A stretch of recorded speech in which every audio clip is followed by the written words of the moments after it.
Storm, as you can see, happening right now. There's my dog. First of all, I just want to say it's April 11th.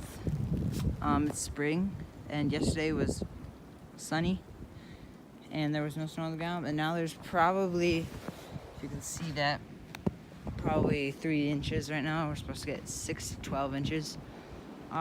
This is a massive storm right now. It's causing power outages everywhere. Probably one of the worst storms in U.S. history for April, especially for Central Plains.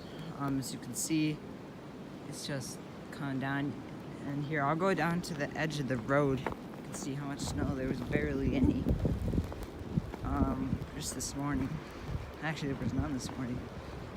You can't see down there. You can see a little bit. Once you get down past there, you can't see anything. But 6 to 12 inches of snow expected for at least Fargo-Moorhead area. My dog is on drugs. Road closures are everywhere. I-29 from Grand Forks to Fargo is closed, and from Jamestown to Fargo is also closed. In case you know, wind's supposed to get anywhere from 40 to 50 miles per hour, as well as